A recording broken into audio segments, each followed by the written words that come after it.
রপ্তানি বাড়ানোর কোনো উদ্যোগ আপনার আছে? কোনো উপায় আপনি রেখেছেন? আপনি কি ব্যবসা বিনিয়োগ বাড়ানোর, অভ্যন্তরীণ এবং বিনিয়োগ, ফরেন ডিরেক্ট ইনভেস্টমেন্ট, কোনোটার কোনো রাস্তা আপনি করেছেন? আপনি কি বিদ্যুৎ গ্যাসের সহজলভ্যতা তৈরি করতে পেরেছেন? আপনি কি আমলাতান্ত্রিক জটিলতাকে সরাতে পেরেছেন? আপনি কি অবকাঠামোর উন্নয়ন করতে পেরেছেন? আপনি কি একটা বিনিয়োগ বান্ধব পরিবেশ বলতে যেটাকে বোঝায় সেটা তৈরি করতে পেরেছেন? পারেন নাই।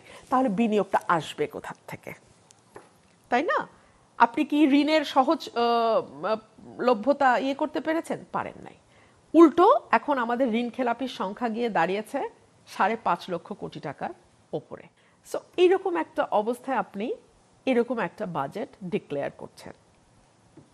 আমরা না পরিবর্তনটা চেয়েছিলাম গোড়া থেকে হোক, মানে আগের সরকারকে দেখিয়ে দেব ওরা এটা করেছে, তো আমরা আরো অদ্ভুত আরেকটা বাজেটের সংখ্যা, মানে কেন যেন আমি দেখতে পাচ্ছি এই সরকারটির মধ্যে লোক দেখানো সস্তা জনপ্রিয়তা লাভের একটা ব্যাকুলতা, চটুল একটা ব্যাকুলতা।